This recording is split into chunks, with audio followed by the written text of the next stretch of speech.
नमस्कार, आप देख रहे हैं खबर झारखंड। मैं हूं आपके साथ अंजलि आनंद। सबसे पहले बात करेंगे दुमका की, जहां के एसएसपी और झारखंड पुलिस ने ज्वाइंट ऑपरेशन चलाकर दुमका के नक्सल प्रभावित शिकरीपाड़ा और मसलिया के जंगलों से भारी मात्रा में हथियार, गोली और डेटोनेटर बरामद किया। झारखंड के बोकारो में गिरफ्तार दुर्दांत और संथाल परगना का जोनल कमांडर इनामी नक्सली सहदेव मांझे उर्फ निशिकांत उर्फ छोटू मांझी की निशानदेही पर यह कार्रवाई की गई।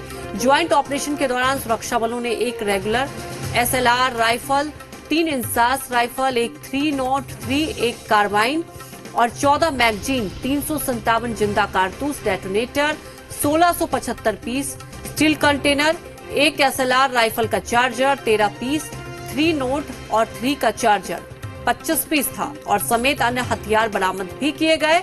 बीते 8 अगस्त को बोकारो पुलिस को जानकारी मिली कि दुर्दांत नक्सली सहदेव मांझी अपने गांव बोकारो के जगेश्वर बिहार थाना अंतर्गत टूटी झरना में छुपा हुआ है, जिसके बाद टीम टूटी झरना गांव जाकर इनामी नक्सली सहदेव मांझी को गिरफ्तार किया।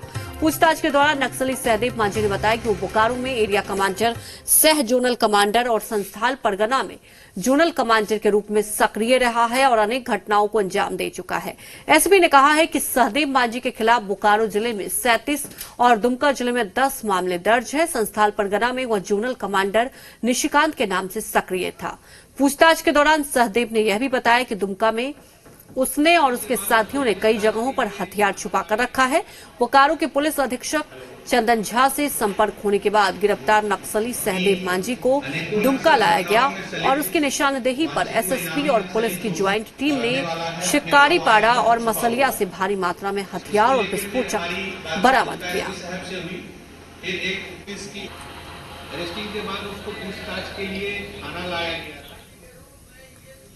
इस क्षेत्र में काफ़ी सक्रिय था और इसके द्वारा ये हथियार जो है कि कई जगहों पर छिपाया गया था और इससे बात से इनकार नहीं किया जा सकता है कि इस वेपन्स का जो है कि आगे यूज़ होता और ये कारगर सभी वेपन्स हैं और गोली भी कारगर है और डेटोनेटर्स भी हैं। पदाधिकारी और उससे कहीं इम्पोर्टेंट जो जवान जिन्होंने सर्च किया, जिन्होंने अरेस्ट किया, उनको मैं धन्यवाद देना चाहता हूँ कि एक इम्पॉर्टेंट नक्सली की गिरफ्तारी हो पाई। उसमें बोकारो पुलिस की तरफ से अभियान का नेतृत्व एडिशनल एसपी ऑप्स कर रहे थे और यह बड़ा ही एक ढंग से कहा जाए तो माइलस्टोन साबित होगा, क्योंकि जिस प्रकार से पिछले वर्ष और उसके विगत वर्ष में भी करीब 18 लोगों में, जिसमें से करीब 10 ने सरेंडर किया, 8 को अरेस्ट किया गया और 3 इनकाउंटर में उनका भी क्षति हुआ। रांची डोंडा थाना पुलिस को बड़ी सफलता मिली है। इस वक्त की बड़ी खबर आपको बता रहे हैं। पुलिस ने करोड़ों रुपए की ठगी करने वाले गिरोह का खुलासा किया। जमीन दिलाने के नाम पर करोड़ों रुपए की ठगी करने वाले आरोपी को डोंडा पुलिस ने गिरफ्तार किया है। आरोपी ने कई पुलिस कर्मियों को भी निशाना बनाया था। तो अहम खबर आपको बता रहे हैं कि पुलिस कर्मियों को भी निशाना बनाया था। कह सकते हैं कि अहम सफलता हाथ लगी है। करोड़ों रुपए की ठगी करने वालों को जो आरोपी है उसकी गिरफ्तारी हो चुकी है। डोडा थाना पुलिस के हाथों ये बड़ी सफलता लगी है।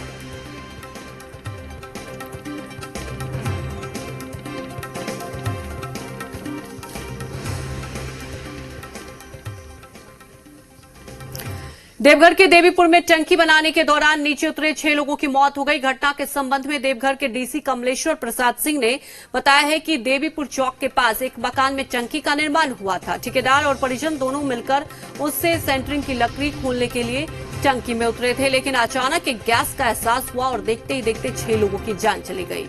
इस पूरे हादसे में काम करने वाले ठेकेदार समेत 4 लोगों की मौत हो गई। इसके अलावा घर के 2 सदस्य की जान भी चली गई। टैंक में जब सेंटिंग के लिए गए थे तभी ये हादसा हुआ है। हालांकि इस पूरे मामले की जांच भी चल रही है, लेकिन बेहद ही दुखद घटना। इस घटने में 6 लोगों की मौत हो गई है। अभी तक जो सामने आई है खबर, उससे ये बताया जा रहा है कि गैस रिसाव के चलते ये पूरा का पूरा हादसा हुआ है। जहरीली गैस के संपर्क में आने से मौत की आशंका जताई जा रही है।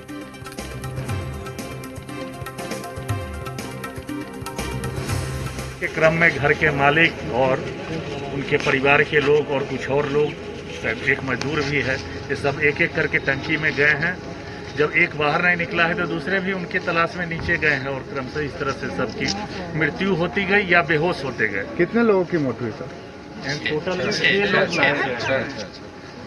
6 लोगों की मौत। 6 लोग। झारखंड में भारी बारिश की संभावना को देखते हुए बोकारो में तेनू बांध प्रबंधन ने 4 फाटक खोल दिए, जिससे 17,500 क्यूसेक पानी छोड़ा जा रहा है। दामोदर का जल स्तर बढ़ गया और दामोदर के किनारे जाने वाले लोगों को जिला प्रशासन ने सावधान किया है। 9 अगस्त को झारखंड में भारी बारिश की संभावना होने के बाद मौसम विभाग की सूचना के बाद अत्यधिक जलस्तर बढ़ने की संभावना को देखते हुए सरकारी गाइडलाइन के अनुसार जलस्तर नियंत्रण करने के निर्देश दिए गए, जिसके बाद तेनूघाट स्थित दामोदर नदी जलाशय से 17,500 क्यूबिक फीट प्रति सेकंड पानी को छोड़ा जा रहा है, जिसके लिए रविवार सुबह 11 बजे से जलाशय के 4 गेटों को खोल दिया गया। 882 फीट जलस्तर नियंत्रण क्षमता वाली डैम में तत्काल जलस्तर 851.10 फीट है, जबकि मिले सरकारी गाइडलाइन के मुताबिक 843 फीट किया जाना है, ताकि भारी बारिश के बावजूद सुरक्षित तरीके से जलस्तर को नियंत्रित किया जा सके और सभी 10 गेटों को एक साथ खोलने से बचा जा सके।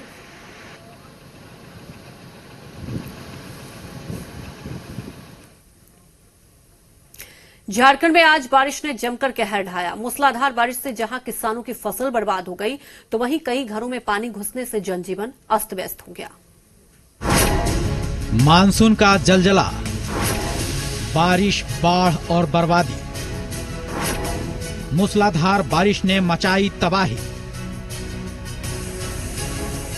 झारखंड के कई इलाकों में बारिश ने भारी तबाही मचाई है।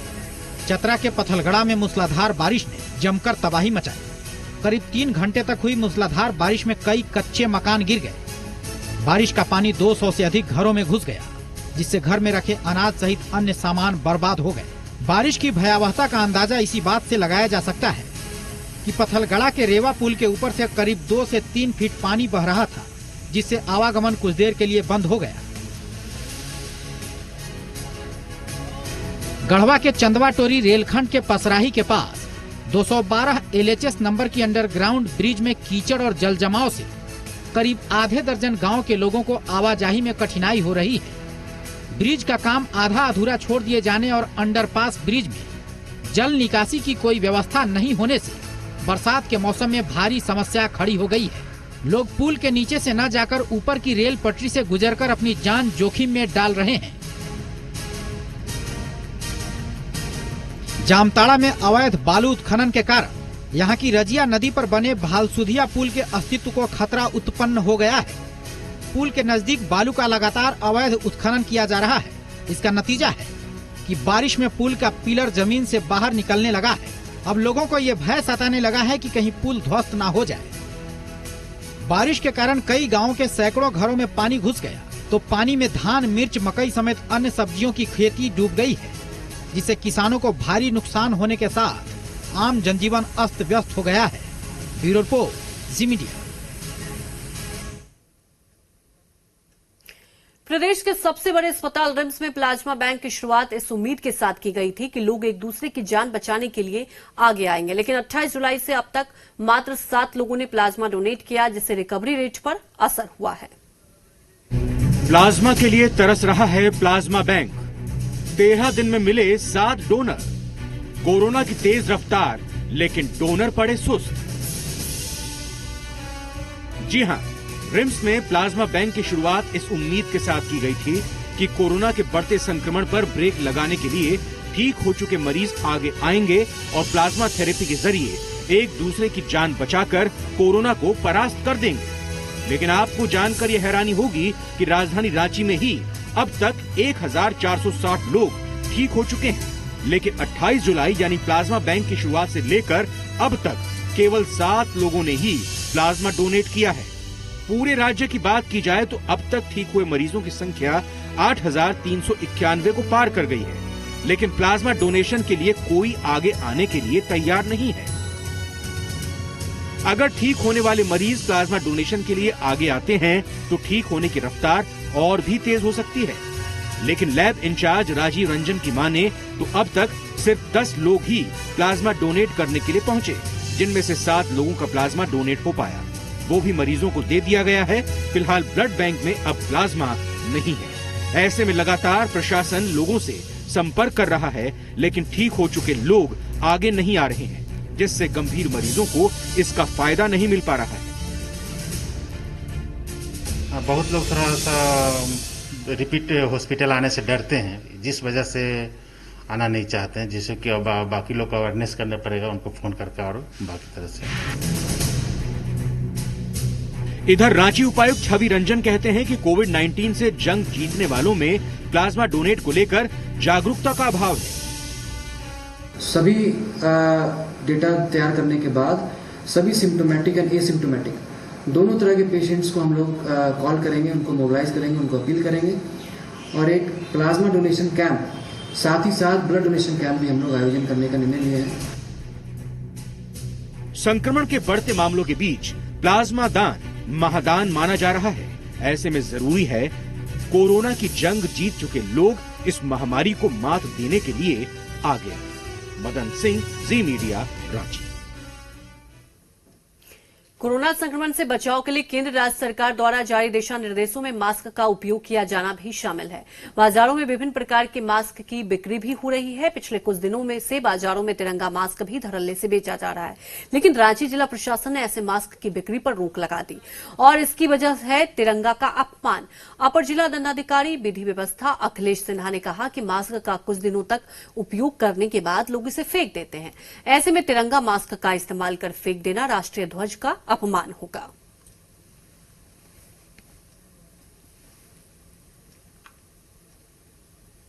पाकुड़ में अपनी 5 सूत्रीय मांगों को लेकर मनरेगा कर्मचारी संघ के बैनर तले जिले के सभी मनरेगा कर्मियों लगातार हड़ताल पर हैं। आज चौथे दिन भी इनकी हड़ताल जारी है। जिले के सभी अनुबंध पर कार्यरत मनरेगा कर्मी पेमेंट में बढ़ोतरी, स्थायीकरण समेत अन्य मांग को लेकर आवाज बुलंद किया। मनरेगा कर्मियों ने बताया कि कई बार हम लोग अपनी मांग को लेकर सरकार को अवगत कराए हैं, लेकिन हम लोगों की मांग पर कोई विचार नहीं किया जा रहा, इसलिए मजबूरन हम सभी मनरेगा कर्मी हड़ताल पर हैं।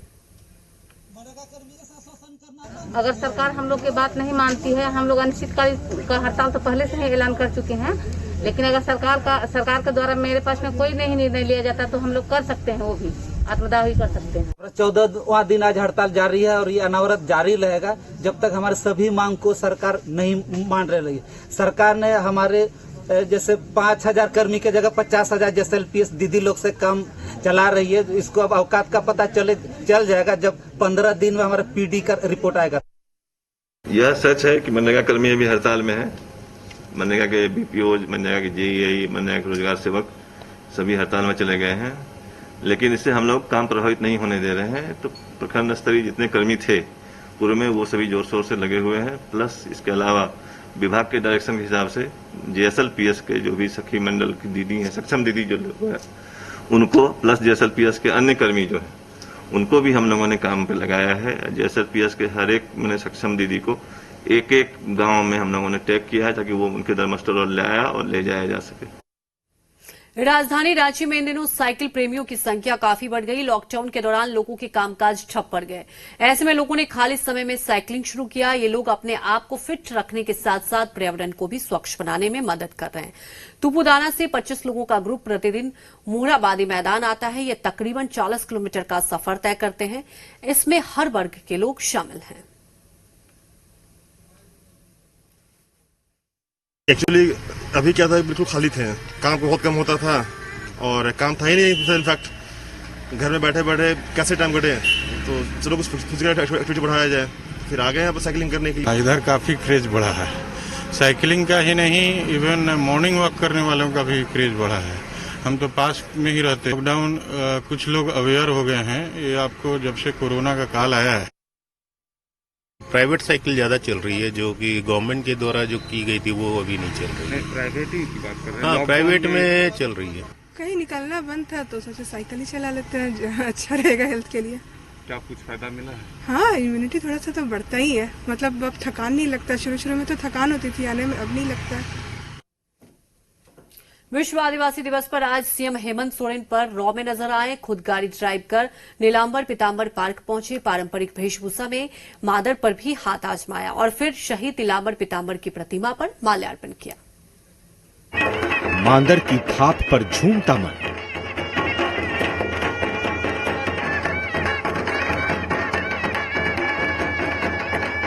आदिम परंपरा के उत्सव की झलक।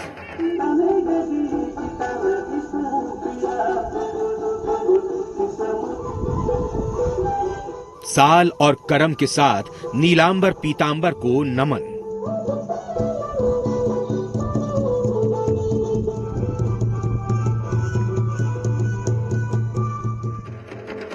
मौका विश्व आदिवासी दिवस का था तो झारखंड के सीएम खुद अपनी कार ड्राइव कर रांची स्थित नीलांबर पीतांबर पार्क पहुंचे और फिर आदिवासी नायकों की प्रतिमा पर माल्यार्पण किया और फिर अपनी परंपरा के प्रवाह में ऐसा बहे कि मांदर की थाप पर जमकर झूमे। सीएम मांदर की थाप दे रहे थे तो वहां मौजूद लोग भी खुशी से झूम रहे थे।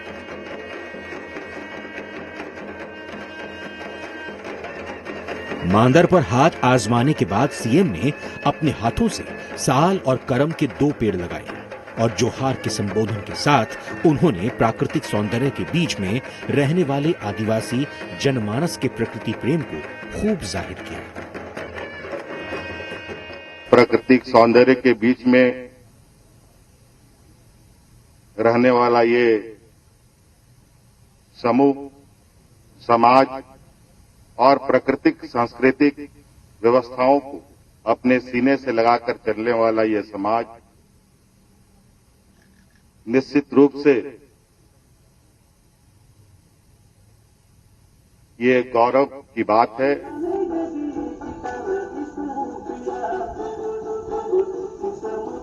विश्व आदिवासी दिवस के मौके पर वैश्विक महामारी कोरोना का साया देखने को मिला। यही वजह रही है कि इस साल समारोह भव्य न होकर सांकेतिक रूप से कार्यक्रम का आयोजन किया गया।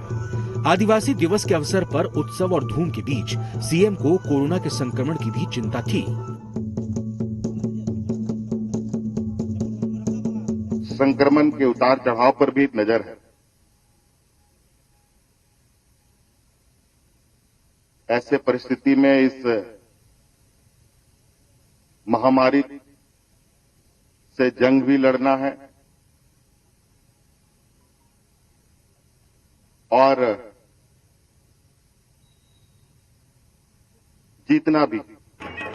संक्रमण के बीच पौधारोपण कर प्रकृति की रक्षा का संकल्प और वीर सपूतों को नमन कर अपनी विराट संस्कृति को बनाए और बचाए रखने के संकल्प के बीच धूमधाम से विश्व आदिवासी दिवस मनाया गया।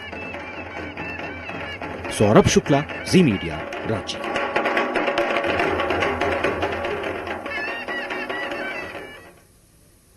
जामताड़ा जिला कांग्रेस कमेटी के द्वारा विधायक डॉक्टर इरफान अंसारी के आवास पर 36वां विश्व आदिवासी दिवस मनाया गया। इस कार्यक्रम में कांग्रेस कमेटी के प्रदेश सचिव रणविजय सिंह, जामताड़ा विधायक डॉक्टर इरफान अंसारी, कांग्रेस जिला अध्यक्ष मुक्ता मंडल और जिला परिषद अध्यक्ष दीपिका बेसरा प्रमुख रूप से उपस्थित थे। पंचायत के मुखिया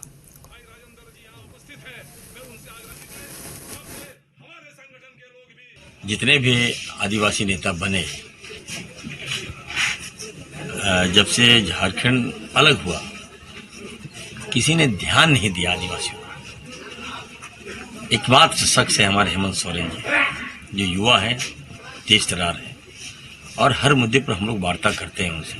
तो हम लोग का फोकस भी यही है कि आदिवासियों का उत्थान करना, क्योंकि राज्य बना है आदिवासियों का। के अवसर पर आज माननीय डॉक्टर इरफान अंसारी जी द्वारा जो युवा तेज विधायक यहाँ के हैं जामताड़ा के, इनके नेतृत्व में एक कार्यक्रम रखा गया है। पूरे विश्व के आदिवासी को ये मैसेज देना चाहूँगी कि जो हम लोग का जल जंगल जमीन जो अधिकार दिया गया है उसका हम लोग किस तरह से बचा के रखें और आदिवासी का एकता किस तरह से बने, इसको हम लोग बरकरार रखें। विश्व आदिवासी दिवस पर आज पूरे झारखंड में उत्साह देखने को मिला। सरना समिति के लोगों के साथ ही विभिन्न संगठनों और राजनीतिक दलों ने आदिवासी परंपरा की रक्षा और सांस्कृतिक पहचान को बनाए रखने का संकल्प लिया। ये उत्सव की तस्वीर है उन उत्सवों की जिससे मजबूत होती है आदिवासी समाज की परंपरा। राजधानी रांची में विश्व आदिवासी दिवस के अवसर पर बरियातू तेतर टोली स्थित सरना स्थल पर आदिवासी समाज के लोग इकट्ठा हुए और अपने धर्म, सभ्यता और संस्कृति को बचाने को लेकर चर्चा की। इस अवसर पर आदिवासी धर्म गुरु ने शुभकामनाओं के साथ कहा कि प्रकृति को बचाने के लिए आदिवासियों का होना बहुत ही आवश्यक है। दुनिया के आदिवासियों का संस्कृति, परंपरा, उनके धार्मिक आस्था, उनके जो मामले मसले हैं पूरे देश दुनिया में, उसकी सुरक्षा के लिए ही मनाया जा रहा है। ये यूएनओ ने एड्रेस किया है इस परिस्थिति को। मैं समस्त विश्व के आदिवासियों को आदिवासी दिवस की उपलक्ष्य में मैं सभी आदिवासियों को और विश्व में रहने वाले सभी मानवों को मैं आदिवासी दिवस पर शुभकामनाएं देता हूं, बहुत बहुत बधाई देता हूं। हम लोग मांग करते हैं कि यहाँ से सरकार जल्द से जल्द अनुशंसा करके केंद्र सरकार को भेजे ताकि 2021 की जनगणना में हम अपना धर्म कॉलम हमें मिले। विश्व आदिवासी दिवस के मौके पर झारखंड के मुख्यमंत्री हेमंत सोरेन ने रांची के मोरहाबादी स्थित नीलांबर पीतांबर पार्क में पौधारोपण किया और झारखंड वासियों को बधाई दी। आज विश्व आदिवासी दिवस है। आज के शुभ अवसर पर देश के विभिन्न प्रांतों में और दुनिया के कोने कोने में बसने वाले आदिवासी समुदायों को मेरी ओर से आज के इस शुभ अवसर पर ढेर सारी शुभकामनाओं के साथ मेरी ओर से जोहार है। हजारीबाग में विश्व आदिवासी दिवस के मौके पर सरना समिति के द्वारा कार्यक्रम का आयोजन किया गया, जिसमें आदिवासी समाज के लोगों ने हिस्सा लिया और एकता का संकल्प लिया। सबसे पहला तो पूरे देश में, दुनिया में हम लोग एक होने का परिचय देते हैं 9 अगस्त के आदिवासी दिवस के उपलक्ष्य में, 9 अगस्त के दिन। दुमका में विश्व आदिवासी दिवस धूमधाम से मनाया गया। इस अवसर पर सीदो कान्हू चौक पर आयोजित एक कार्यक्रम में कांग्रेस ने आदिवासियों के विकास और उत्थान पर जोर दिया। संथाल हुल के महानायक सीदो कान्हू, फूलो झानो समेत अन्य महापुरुषों की प्रतिमा पर माल्यार्पण किया गया। हमारे इस राज्य के आदिवासी भाइयों ने जो सपना देखा था, उसी सपनों का ये सरकार है और यह सरकार हमारे आदिवासी भाइयों के हर सपने को पूरा करेगी। चकधरपुर के मानकी मुंडा सभागार में मानकी मुंडा संघ कोल्हान, पोड़ाहाट, चकधरपुर और आदिवासी हो समाज युवा महासभा के द्वारा अंतर्राष्ट्रीय आदिवासी दिवस मनाया गया। कार्यक्रम की शुरुआत महापुरुषों की तस्वीरों पर माल्यार्पण और पुष्प अर्पित करके किया गया। इस दौरान कार्यक्रम में मौजूद लोगों ने आदिवासियों की स्थिति पर प्रकाश डालते हुए उनके उत्थान पर अपने अपने विचार प्रकट किए। अपना स्थिति और अपना अस्मिता को बचाए रखने के लिए ये विश्व में आदिवासी एकता जरूरी है। मतलब समूचे जितने आदिवासी समाज के लोग हैं और कुछ गोप समाज के लोग भी हैं, ये सारे लोग मिलकर के आज हम लोग ब्लड डोनेशन का प्रोग्राम किए हुए हैं। पाकुड़ के कालिदासपुर पंचायत के सीधो कान्हू मैदान में जेएमएम की ओर से विश्व आदिवासी दिवस धूमधाम से मनाया गया। सभी ने मास्क, सैनिटाइजर और सोशल डिस्टेंसिंग का पालन करते हुए विश्व आदिवासी दिवस मनाया। कार्यक्रम में जेएमएम के जिलाध्यक्ष श्याम यादव, प्रखंड उपाध्यक्ष दुर्गा हांसदा समेत अन्य पार्टी कार्यकर्ता और ग्रामीण शामिल हुए। सिमडेगा में आदिवासी दिवस पूरे उत्साह के साथ विभिन्न संगठनों के द्वारा मनाया गया। तेलंगा खड़िया की प्रतिमा पर माल्यार्पण कर कार्यकर्ताओं ने वृक्षारोपण भी किया। कांग्रेस विधायक विक्सल कोंगाड़ी और भूषण बाड़ा ने वृक्षारोपण कर विश्व आदिवासी दिवस की शुभकामनाएं दी। तो वहीं झारखंड मुक्ति मोर्चा के द्वारा केला घाट परिसर में विश्व आदिवासी दिवस मनाया गया। बोकारो में विश्व आदिवासी दिवस के मौके पर सैंड आर्टिस्ट अजय शंकर महतो ने बोकारो के चंदन कियारी में दामोदर नदी के किनारे बालू से आकर्षक आकृति बनाई और मूल वासियों को बधाई दी। आदिवासी परंपरा की रक्षा और सांस्कृतिक पहचान को बनाए रखने के साथ आज पूरे प्रदेश में आदिवासी दिवस धूमधाम से मनाया गया। ब्यूरो रिपोर्ट, जी मीडिया। इस बीच बड़ी खबर बता दें, गिरिडीह से इस वक्त की अहम खबर आ रही है। सड़क दुर्घटना में 3 लोगों की मौत हो चुकी है। चतरो खिजूरी मुख्य मार्ग पर देवरी थाना क्षेत्र के बेला टांड स्थित अस्पताल के पास की ये पूरी घटना है। पुलिस ने तीनों शव को लिया है अपने कब्जे में, पोस्टमार्टम के लिए भेजा गया है। सदर अस्पताल में भेजा गया। हालांकि परिजनों का रो रो कर बुरा हाल है। पुलिस ने तीनों शव को पोस्टमार्टम के लिए भेज दिया है।